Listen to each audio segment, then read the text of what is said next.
कंटाळा आला की चहा हा व्हायलाच पाहिजे. सुट्टी असली की ठरवलेली कामं करावीशी वाटत नाही. कंटाळा येतो. आज करू, नंतर करू, थोड्या वेळाने करू असं म्हणत दिवसभर लोळत पडायचं. कामं आवरून लोळायचं म्हणजे अगोदर नाही, कामं आवरून झाल्याच्या नंतर छान झोप झाली, फ्रेश वाटतं. थकून फावून आल्यानंतर हक्काची झोप घ्यायला काय हरकत नाही. संपलेली पण बरणी धुतलीच पाहिजे, स्वच्छ केलीच पाहिजे. नंतर भरू म्हणून ठेवलं, भरू नंतर तात्पुरतं इथं ठेवून द्यायचं. आळस नाही. नंतर आता छान चहाची वेळ आहे, चहा प्यायचा.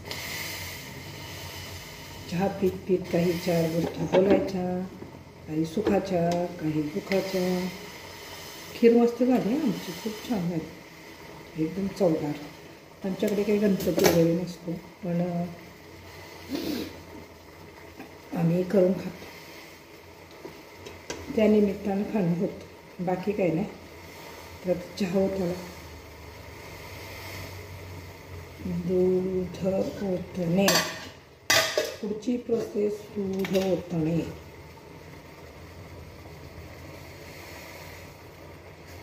शाई पडत नाही. झाकण जरा असं तिरखं करायचं आणि ओतायचं. साध्या टेक्निक्स आहेत वापरायच्या. आपण बायका म्हणजे किती हुशार असते. चला चहा प्यायचा आता. खरं म्हणजे योगा करता चहा मी बरेच दिवस सोडलेला, आणि असं झालं थंडी आली की चहाची आठवण होते, प्यायचा थोडासा. बऱ्याच जणांना असं वाटतं की योगा करणाऱ्या माणसाने चहा पिऊ नये. चहा पण प्यायचा, गोड पण खायचा, आणि भरपूर व्यायाम करून सगळं काही साठलेलं बर्न करून टाकायचं. पण चहा जास्त नाही प्यायचा, कधीच पिला पाहिजे. बरोबर आहे ते. आमच्याकडे खेड्यात म्हणजे मी जिथं नोकरी करते तिथं खूप लोक अशी म्हणजे काही छोटं कारण असलं तरी या की मॅडम म्हणून बोलवतात. तर जायचं आपलं, कधी वेळ मिळेल तेव्हा. आपलं शेड्यूल बिझी असतं, सगळ्याच गोष्टी शक्य नसतात, पण तरी देखील मी कधी जाता जाता चला जाऊया फार आग्रह करतात म्हणून जाते. असंच काल परवा एका ठिकाणी गेले, POP केले म्हणे, या आमच्या घराला बघायला. दारावरून जात आहे, भुर करून जाता, आणि नाही या जाता मला 5 मिनटं चहा घ्या मग जा. ठीक आहे. तर सुट्ट्या गणेशोत्सवाच्या असतात ना 4-5 दिवस. म्हटलं जाऊया, येता सारखं बोलवतात. दारावरून निघालं दिसलं की काय या म्हणून सांगितलं तर येत. गेले POP बघायला. चहा वगैरे झाला, गप्पा झाल्या. 10 मिनटात तिथून उठायचा निर्णय घेतलेला, पण काय ते उठत येईना. बसले 10 मिनटं, म्हणजे काय त्याचं मोल असतं हे त्यांना काय सांगून उपयोग नाही. ठीक आहे, बसले. मग झालं, छान होतं POP त्यांनी छान केलेलं वगैरे. मी काय इतकं लक्ष नाही दिलं. तर POP काय बघायचा, त्याच्यात काय नाव नवल असं विचार करून मी काही जास्त नाही बघितलं. आता बघा, मग ते POPच्या लाईटी लावून दिल्या. ह्या कोपऱ्यातनं कशी, या अँगलमधनं कशी, तर म्युझिक सिस्टीम कशी, वगैरे वगैरे वगैरे सुरू झालं. मी आपले बघत होते. तर आता ज्यांनी मला ते बघायला बोलवले ते पटकन मला काय म्हणाले, तुमच्या पण घरात असं केलं आहे का? तर म्हटलं नाही केलेलं. म्हटलं आम्ही आमचं असं मोकळंच आहे. म्हटलं करून घ्या की, काय करताय, कुठं ठेवताय एवढं पैसे? म्हणाले एवढा पगार कोणाला देताय म्हणे. तर म्हटलं अहो काय, आम्हाला प्रत्येकाची आवड निवडते नाही आवडत, आम्हाला असं मोकळं आवडतं घर. आणि करून घ्या, आमच्या पोरांनी बघा आप कसं करून घेतले, आता आम्ही काही तुमच्या एवढं श्रीमंत नाही, असं तसं ती म्हणायला लागली.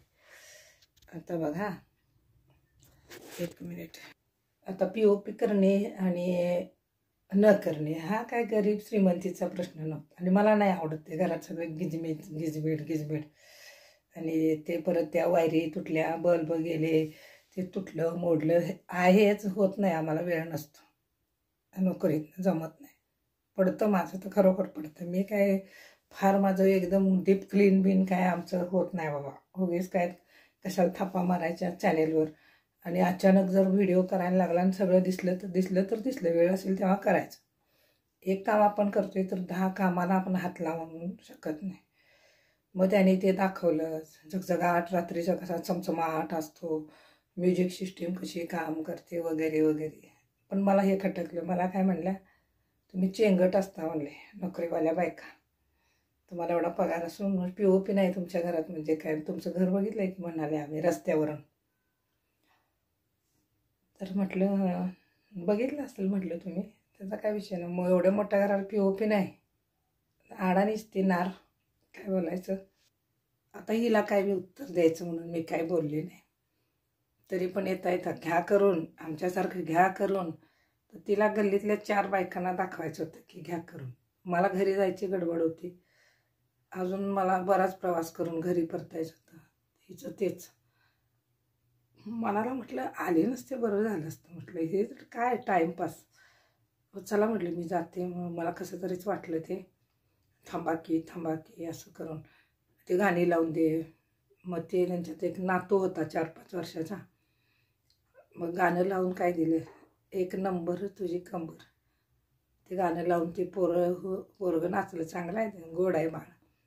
नाचलं हे ते दाखवलं. आता सांगतेच मी तुम्हाला, खरंच सांगते. तुम्हाला आवडो अथवा न आवडो, मला POP करणं न करणं हा माझा विषय वेगळा आहे. मला मोकळं लागतं घर. ढीगभर किचकट सगळं केलेलं आवडतच नाही. तर त्यांना आवडलं, त्यांनी केलं असेल. असा POP केलता की नाही, बिअर बार जसं सजवतात तसं. ते म्युझिक सिस्टीम आणि भंगार गाणी त्यांनी ते तिथं लावलेली आणि मला दाखवत होते. आवडीनिवडी कळायला देखील विशिष्ट, तुम्हाला काय म्हणू मग आता, विशिष्ट गोष्टीची जाण असावी लागते चांगल्या. पैसा आला म्हणजे तुम्ही मोठे होत नसता. आणि गुदमरलंच मला तिथं, थांबावंसंच वाटलं नाही. मग आले आणि म्हटलं हे घर नाही, हा एक बार आहे सजवलेला, दारूचा गुत्ता. नुसता बार नाही, डान्स बारसारखं ते किचकट गिजगट भडक असं लाईटिंग केलेलं. आणि वरून मला तशा त्या म्हणाल्या. त्यानंतर मी 4 दिवस गेले पण त्यांच्या घराकडं असं ढुंकून पण बघितलं नाही. तुम्ही दुसऱ्या माणसांना बोलवून तिथं तिसऱ्याला दाखवायसाठी आम्हाला आमची जागा कशासाठी दाखवता. तुम्ही तुमची ओळखीपुरतं बोलावं. बरं, तुम्ही एका शिक्षिकेला हे सांगायला लागलाय, हे मला आवडलंच नाही आमचं घर. मला म्हणजे मला असं बटबटीत आणि हे सगळं भरलेलं आवडं. मला मोकळं लागतं. 4ही बाजूला इतका सुंदर निसर्ग आहे. ध्यानधारणा करायची मला सवय आहे आणि मला आवडतं आमच्याच घरातलं वातावरण. आता व्हिडिओ का केला सांगते. काय गरज असते का लोकांना दुसऱ्यांच्या एवढ्या चौकशी करायची. आणि बोलवून तुम्ही इतरांना मोठेपणा दाखवण्यासाठी माझा वापर करता. धन्य आहे, धन्य. आणि धन्य तो घरी तयार केलेला बिअर बार आणि तो भडक लाईटिंगने सजवलेला डान्स बार. असंच मी म्हणणार. शी काय राहतात लोक लाईफस्टाईल. शी